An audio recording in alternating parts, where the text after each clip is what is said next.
Hey guys, at ease, hey. Gentlemen, we've got the Lieutenant Governor is going to be coming through here in just a second, so we'll be on our best behavior. We'll bring him up here. We're going to get started shortly, okay? So be about 10 minutes, so just rest in place. Okay.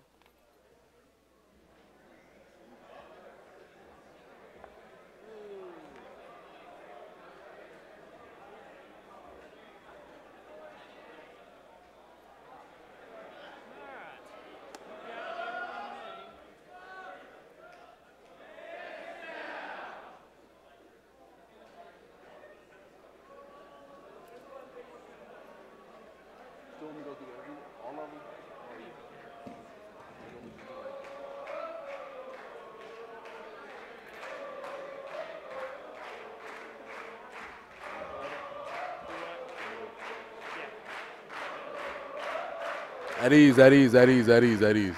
Keep it down, try to keep it down.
This is really far.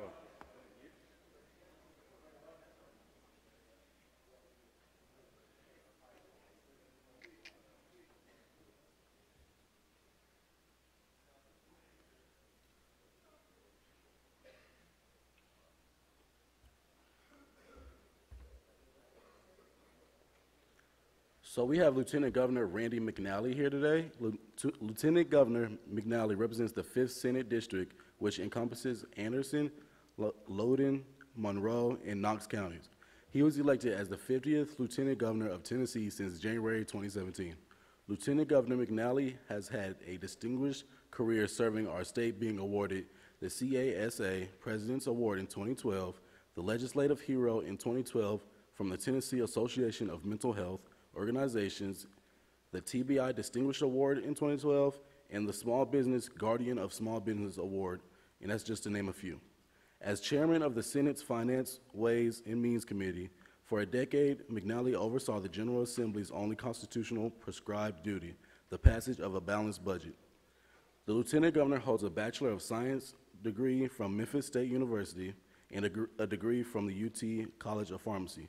Lieutenant Governor McNally and his wife Janice has 2 adult daughters, Melissa and Maggie, and 3 grandchildren, Haley, Morgan, and Trent.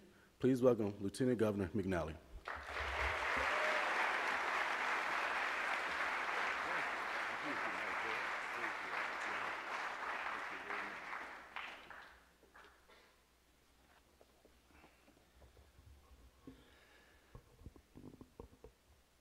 Thank you. It's a great honor and privilege for me to be here and be with you today. And I want to thank the American Legion for developing this program and also for continuing it through the many years. It's been a great success, and you can tell by looking out here at the audience the success that you'll have.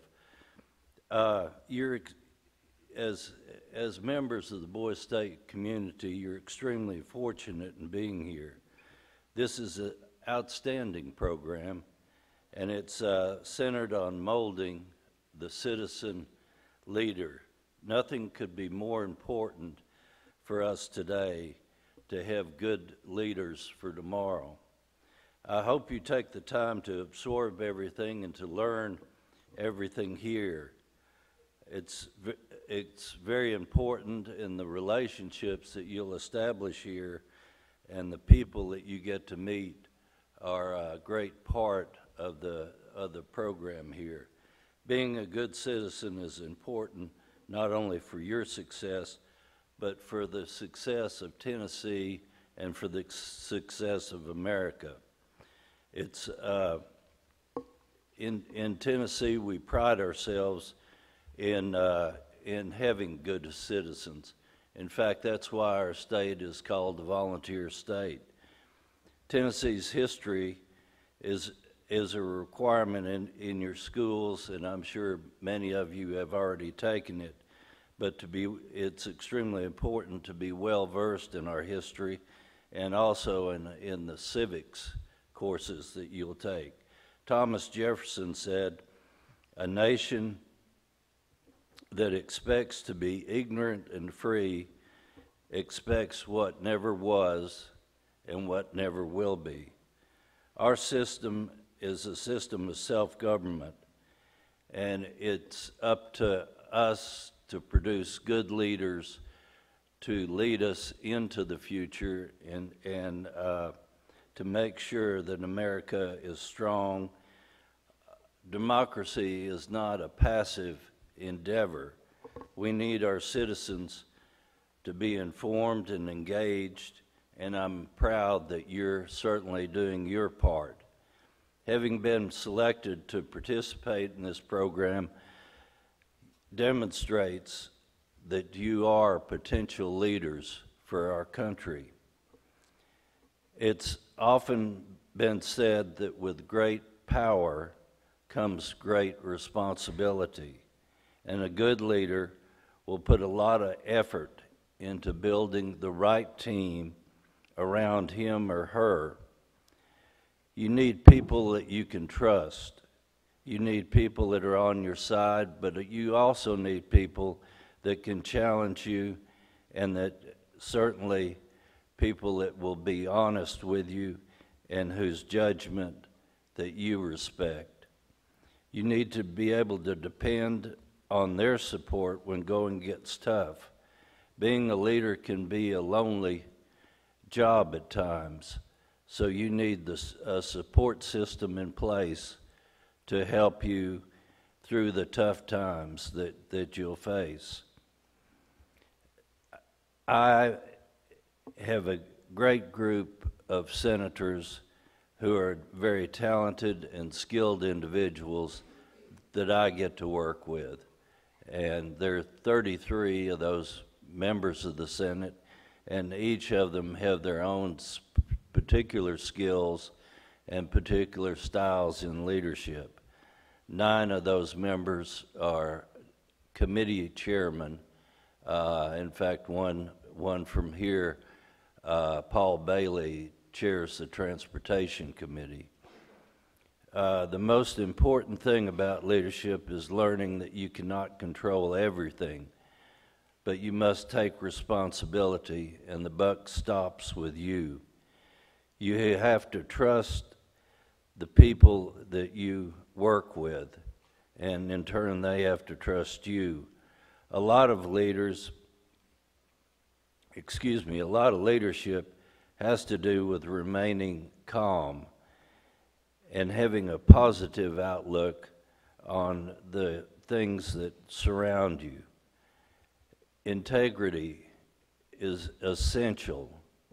No one will follow someone that they don't trust and respect, and in order to lead, people need to know that your word is your bond.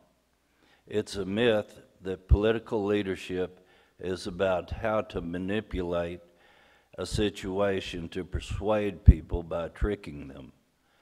Slick and dishonest politicians may seem successful at first, but always it catches up with them.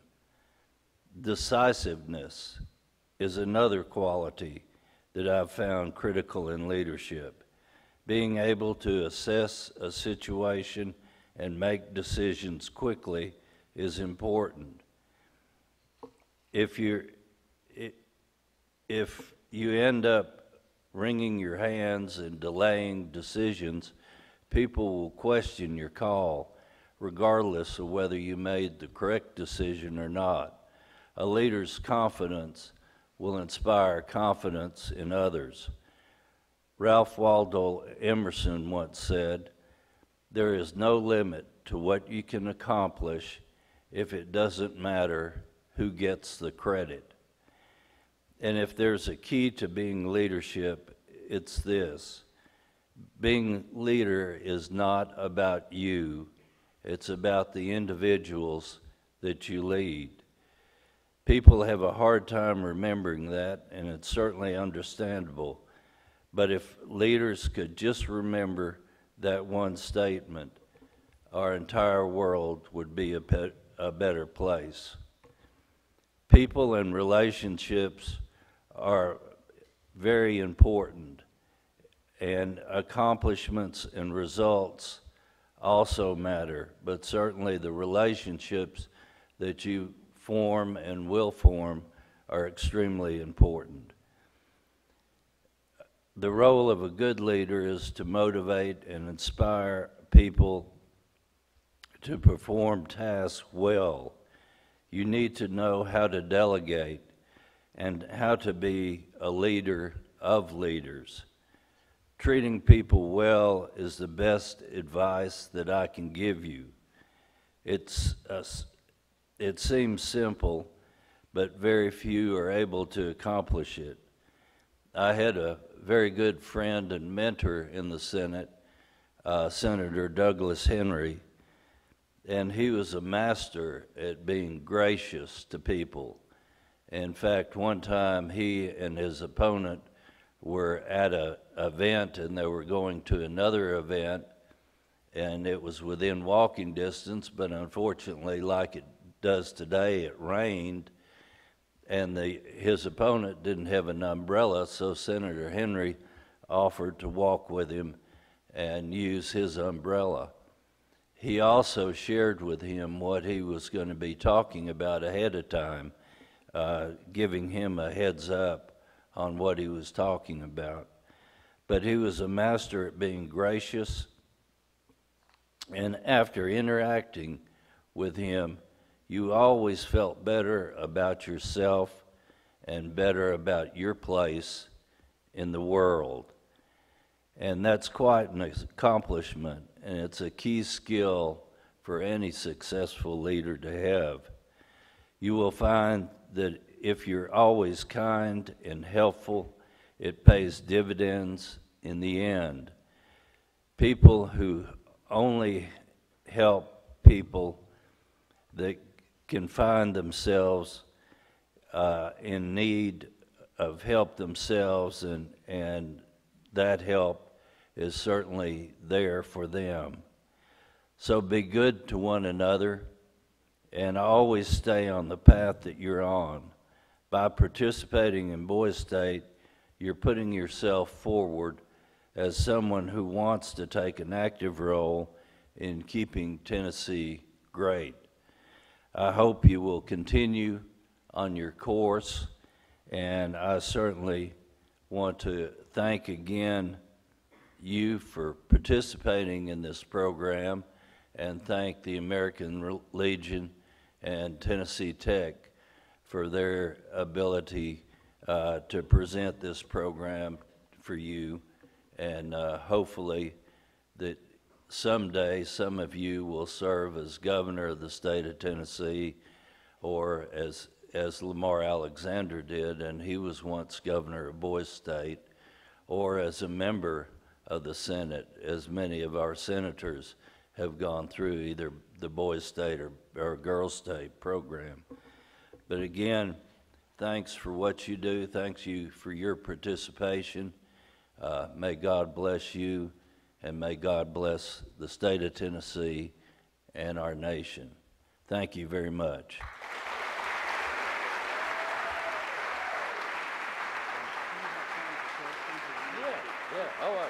That's the part I like. Okay, that's right, okay. I'll, if you want to. Yeah. Here's what, we're gonna have the same procedure. With the Lieutenant Governor's got a little time for questions, so we're going to ask everybody to keep it down so we can hear the questions and form 2 lines as we always do. We've got, we're on schedule. We've got about 10 minutes or so here, so everybody keep it down and we'll get some questions. So they'll form 2 lines. Is it on? Okay.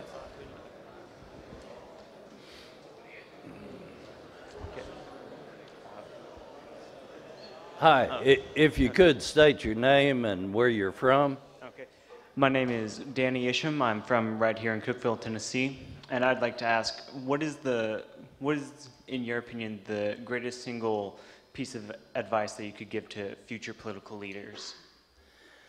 I think honesty, integrity, and being able to work with others, but not taking the credit for yourself when things are accomplished. Those are some of the main things I think you can do as a leader to be extremely effective. It doesn't matter who gets the credit for a bill passing in the Senate. It's just the fact that we passed the bill and made some improvement in the lives of Tennesseans. But thank you very much, and good luck in the future.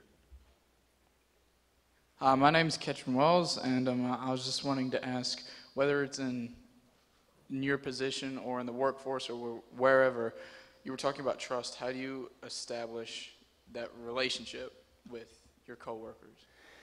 Well, it's a good question. Trust is something that it takes a long time to develop, and people are able to trust you really through your actions. And it's not so much what you say, but it's what you do. And caring for others, I think, is a good way to establish that. Thank you. Thank you for coming, Lieutenant Governor. My name is Ben Adams. I'm from Murfreesboro, Tennessee, and I was kind of curious to know what your thoughts are on economic development in the state along with historical preservation. In our state seal, of course, we're all about agriculture and commerce, and I come from families that practice both of those. And I was just curious to see what your thoughts were on future economic development and historical preservation.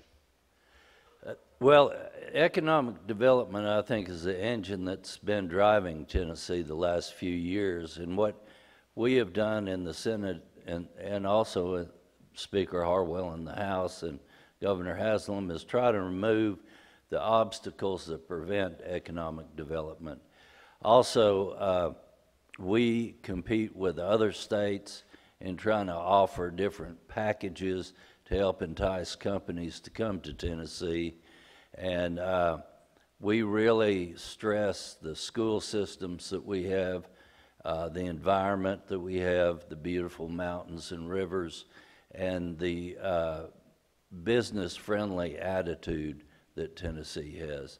But that's really the economic engine that drives Tennessee. Historical preservation, I think, is important. If you don't remember your history, you're bound to fail and not repeat or repeat mistakes that have been made in the past. But certainly, good luck. You're from Murfreesboro? Yeah, Senator Ketron, and we've got a new senator down there, and we'll be losing Senator Ketron, but we hope we'll have a good replacement in the Senate down there. But good luck to you in your future endeavors. All I gotta say is that I don't know, I've not specifically read into the legislative actions that higher officials have made, but whatever's going on has been working fantastic in Murfreesboro. Keep it up. You're really getting the city going. I appreciate it. Well, thank you. I'm Jose Guevara. I go to Franklin High School in Franklin, Tennessee. I was wondering what you think are key factors in efficiently working in a bipartisan environment. Well, in the legislature in Tennessee, it's pretty much super majorities for the Republican Party, but then, like I think we have, out of the 33 senators, we have 5 that are Democrats, the rest are Republicans, as I am. But I think respecting them as individuals and working with them when we can, there are certainly issues and philosophies where we're different, but there are a number where we're the same, such as on the opiate abuse problem, improving our highways, keeping taxes low. You know, we'll work with the other party, and I think one of the keys is respecting them as individuals. They were elected by the same number of people I was elected by, and they deserve a voice just as I do. Thank you. How you doing, Lieutenant Governor? Very well, thank you. My name is Tristan Harwood. I'm from Johnson City, Tennessee, and I was wondering, since you're in such a high position, not only in the state, but in the whole nation as a whole, what are some of the most important decisions that you've had to do to make yourself to this position and keep the position?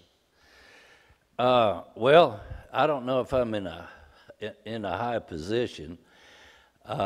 As Lieutenant Governor, and I also serve as Speaker of the Senate, and I'm elected by the senators, most lieutenant governors are elected by the public at large.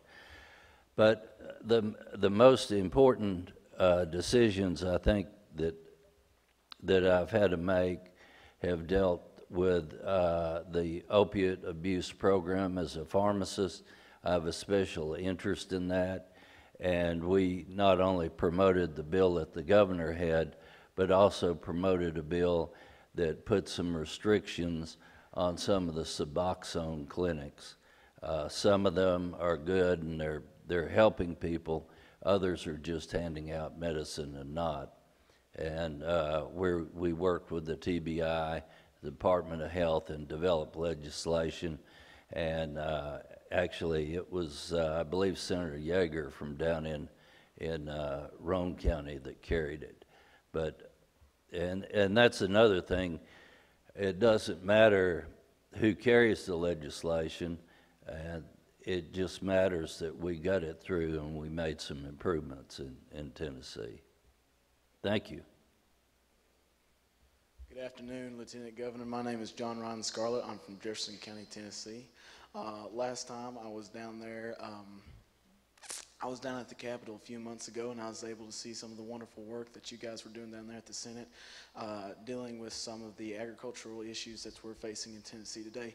So my question is to you, sir, has any further legislation been brought up in the Senate to help further along and get us through this crisis, mainly the dairy crisis that Tennessee is now facing?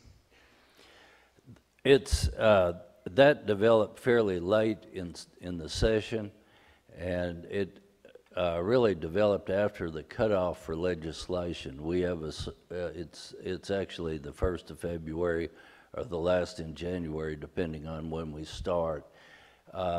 We cut off the filing of bills, and I know we have an Agriculture and Environment Committee that's headed by Steve Sutherland from up in Greenville area, Greenville and Morristown. And I know that's an issue that they'll be working with the administration and the Department of Agriculture and the Farm Bureau in trying to get legislation developed that protects the small dairy farmers in Tennessee. But thank you, I appreciate your question.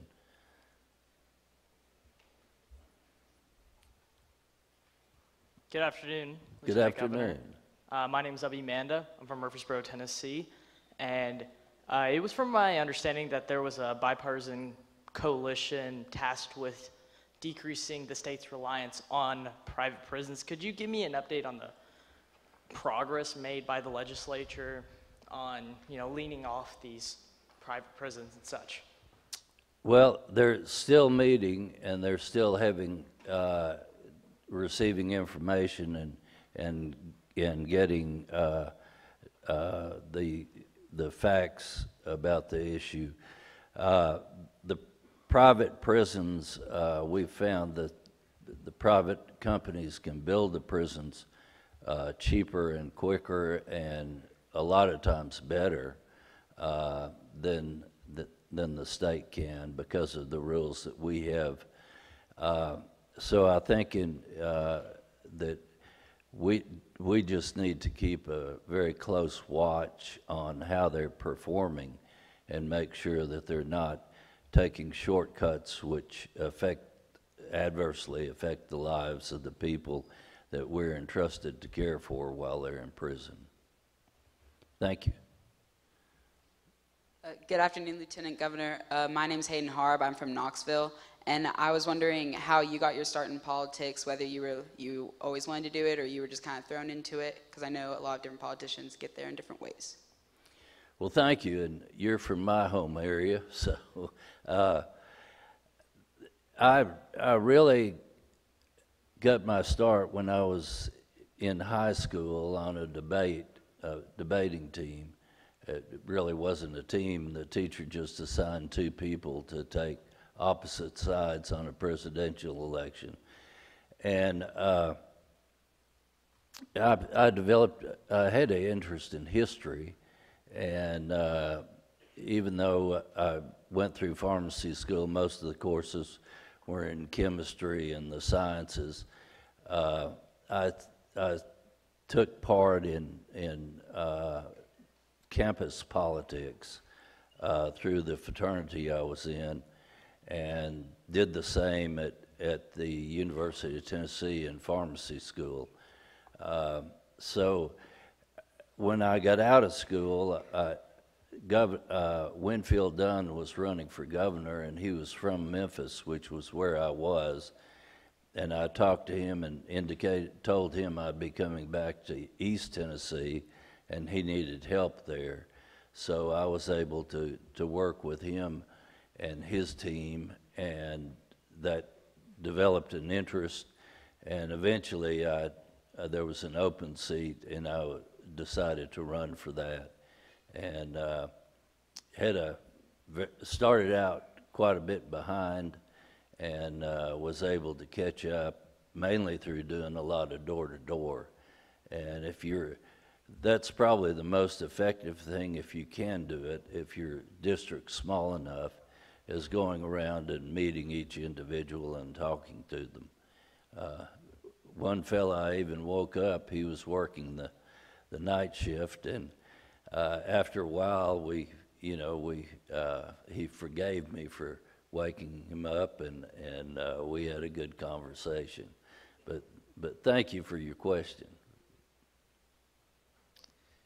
Good afternoon, Lieutenant Governor. Thank you for coming out to us today.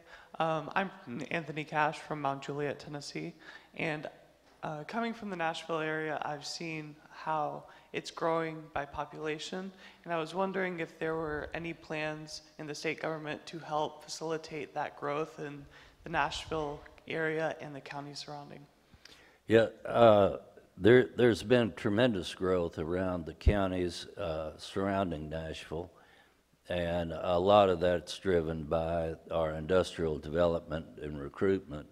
The automobile industry, also the finance industry, some of the medical management industries have all seemed to congregate in Nashville. What we have tried to do as a state is work with the local governments on transportation issues, on school issues, and making sure there are higher education facilities that are available. One that's in the budget this year is for Columbia State. It's out in Williamson County, which is probably the fastest growing. I don't know, it might be, Rutherford might be the fastest growing county, but it's one of the two fastest growing counties, I think, in Tennessee. But working with local government and local people, I think, is how we've best tried to address it. It is a big problem. Thank you.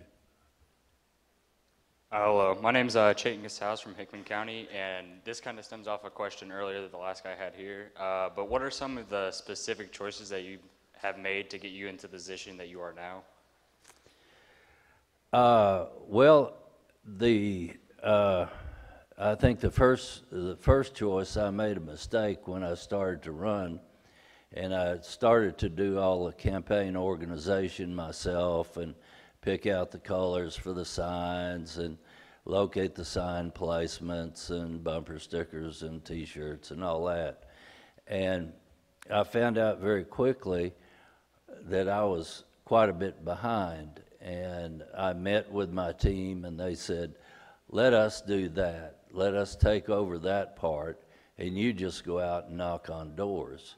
Well, I didn't think it would work, but there was a newspaper doing the polling, and you could see the more I did that, the more my numbers grew in the poll, and eventually I won like it was 8,000 something to 5,000 and something, and so it's important in being a leader, making sure that you take the advice of people that are you're leading, they're kind of on the ground, and also giving them some of the responsibility. You can't take it all yourself.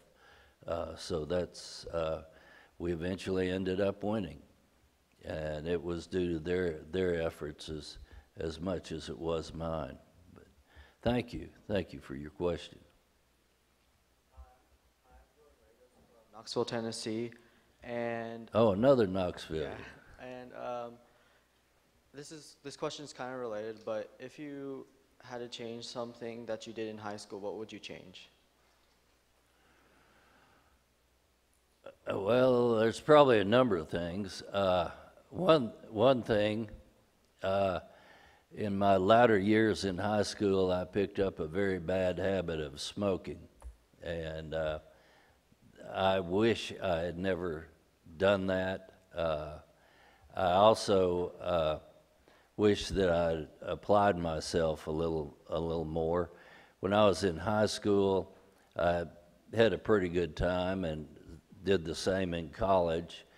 I was lucky I didn't have to study a whole lot, but then when I went to apply, I had hoped to be a physician, went to apply to med school. I found out that I didn't have the grades to get in a good med school, and so I went to pharmacy school. But it's very easy, I think, when you're in high school and college to participate in a lot of things and have a lot of fun and not pay attention to your studies. You need to do both, and you need to balance that. But thank you. Jose Guevara, I live in Franklin. What is your opinion on the U.S. Senate's vote to restore net neutrality laws? I'm sorry, to restore net neutrality laws? I don't think it will have a big impact. I don't think it will hurt the competition that's out there, and it's an issue that I've not really studied. We have enough kind of dealing with a $35+ billion budget, and it's billion with a B. And making sure that it's balanced and making sure that we put our resources where they're most needed. But it's an issue, unfortunately, I don't know a lot about, and I'd rather not get into it too deep. But thank you. Good question. You stumped me. Hi, I'm Caleb Ellis. I'm from Sevier County, Tennessee, the area that was affected by the wildfires in late 2016. And I was just curious about how would you personally handle the emergency like we experienced in the Gatlinburg and Pigeon Forge area in December of 2016? Well, when that happened, as soon as I could, I went up to the command center, and I stopped on the way in Pigeon Forge and bought all the pizzas I could and brought them up to the command center for the people that were working. And my my job, I think, was support and encouragement. And then, in looking back over the situation, trying to find out, you know, how we could better handle it. Do there need to be sirens? Does there need to be better communication between the Weather Service and the Forestry Service and the local people in the town? I think because of it was really a perfect storm. You had the very high winds and you had numerous fires that had occurred, and people weren't really expecting it, plus you had extremely dry conditions.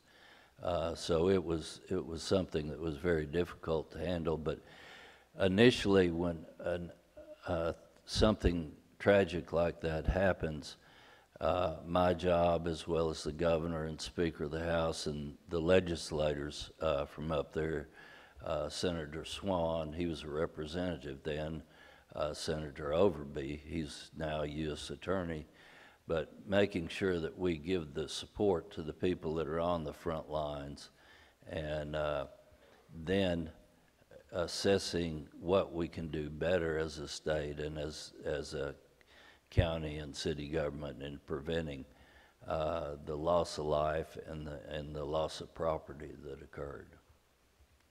But thank you. And Gatlinburg's coming back, and I was up there recently, so Sevier County is definitely on the move again.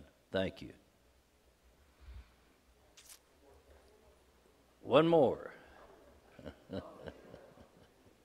So I was elected to be the lieutenant governor of my youth in government conference. So I was wondering if I could get a picture with you.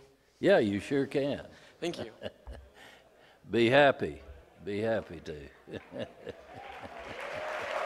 Oh. Here you go. Here. We'll get somebody to take it, right? Oh.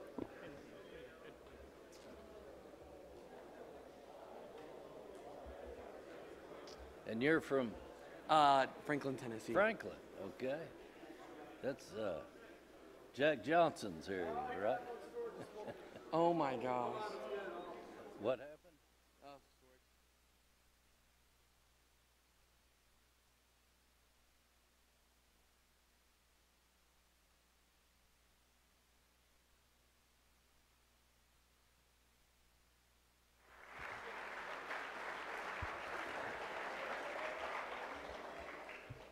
Well, thank you all, and it was a real privilege and honor for me to get to be with you today, and I wish you well. I hope you make the right decisions. I hope that you develop into the leaders that our country and state needs, and as you travel along your path, if there's anything I can ever do to help you, please let me know. But thanks again. It's a real honor to be here. Thank you.